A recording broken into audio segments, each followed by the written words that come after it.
ಬಹಳ ನಿರೀಕ್ಷಿತ್ತು ಬಿಜೆಪಿ ನೀವು ರಾಜ್ಯಾಧ್ಯಕ್ಷರಿಗೆ ಪ್ರತಿಕ್ರಿಯೆ ಕೇಳ್ರಿ. ಅವ್ರ ನೇತೃತ್ವ ಜನ ಕರ್ನಾಟಕದಲ್ಲಿ ಒಪ್ಪಿದಾರೋ ಇಲ್ಲೋ ಅವ್ರಿಗೆ ಗೊತ್ತು. ಮತ್ತು ನಿನ್ನೆ ಅವರು ದಿಲ್ಲಿಯಾಗಿ ಹೇಳಿದ್ದ ಎಲ್ಲ ಬಾಗಲ ಬಂದ್ ಮಾಡಿ ಒಂದೇ ಬಾಗಲ ಇರ್ತೈತೆ ಅಂತ ಹೇಳಿ. ಆದ್ರೆ ಇವತ್ತು ಎಲ್ಲ ಬಾಗಿಲುಗಳು ಬಂದಾಗಿದ್ದು ನಮಗೂ ದುಃಖ ಇದೆ. ಬಿಜೆಪಿಗೆ ಇಂಥ ಹೀನಾಯ ಸೋಲು ನಿಜಕ್ಕೂ ನಾವು ನಿರೀಕ್ಷೆ ಮಾಡಿರಲಿಲ್ಲ.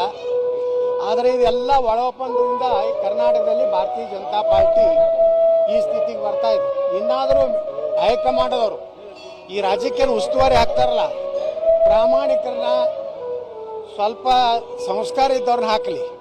ಯಾಕಂದರೆ ಆ ಅರುಣ್ ಸಿಂಗ್ ಹತ್ತಿದ್ದ ಹಿಂದಕ್ಕೆ. ಅರುಣ್ ಸಿಂಗ ಒಬ್ಬ ಯಡಿಯೂರಪ್ಪ ಮತ್ತು ವಿಜಯೇಂದ್ರನ ಒಬ್ಬ ಸಂದೇಶವಾಹಕನಾಗಿ ಕೆಲಸ ಮಾಡಿದ್ರ ಪರಿಣಾಮ ಇನ್ನು ಬಿಜೆಪಿ ಕರ್ನಾಟಕದಲ್ಲಿ ಇನ್ನೂ ವಿಜಯೇಂದ್ರ ಮಾಡಿದ್ದು ಜನ ತಿರಸ್ಕಾರ ಮಾಡ್ಯಾರತ್ತು ಸ್ಪಷ್ಟ ಸಂದೇಶ ಇದೆ. ಇನ್ನಾದರೂ ಹೈಕಮಾಂಡು ಈ ಪೂಜ್ಯ ತಂದೆ ಮತ್ತು ಪೂಜ್ಯ ತಂದೆಯವರ ಮಗನ ಮಗನ ವ್ಯಾಮೋಹ ಬಿಡಬೇಕಂತೇಳಿ ನಾನು ಕೇಂದ್ರ ಹೈಕಮಾಂಡಕ್ಕೆ ವಿನಂತಿ ಮಾಡ್ಕೊತೀನಿ. ನೋಡ್ರಿ, ವಕಫ್ ಬೋರ್ಡದ್ದು ಈಗ ಪ್ರಾರಂಭ ಆಗಿದೆ. ಇನ್ನೂ ಜನರಿಗೆ ಅದರದ್ದು ಇನ್ನೂ ನಾವು ಎಜುಕೇಟೆಡ್ ಮಾಡಬೇಕಾಗಿದೆ. ಇವತ್ತು ಮಹಾರಾಷ್ಟ್ರದಲ್ಲಿ ವಕಫ್ ಆಧಾರದ ಮೇಲೇ ಚುನಾವಣೆ ಆಗಿತ್ತು. ಇಡೀ ಮಹಾರಾಷ್ಟ್ರದಲ್ಲಿ ಬಿಜೆಪಿ ಶಿವಸೇನಾ ಬರದಲೆತ್ತಿದ್ರು.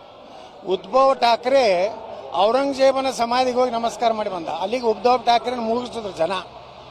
ಮತ್ತೆ ಮಹಾರಾಷ್ಟ್ರದಲ್ಲಿ ಬಿಜೆಪಿ ಯುತಿ ಸರ್ಕಾರ ಏನು ಬರಲಿಕ್ಕೆ ಮಹಾರಾಷ್ಟ್ರ ಮತ್ತು ಜಾರ್ಖಂಡ್ ಎರಡೂ ರಾಜ್ಯದಲ್ಲಿ ನಮ್ಮ ಪಕ್ಷ ಅಭೂತಪೂರ್ವ ಗೆಲುವು ಸಾಧಿಸಿದೆ.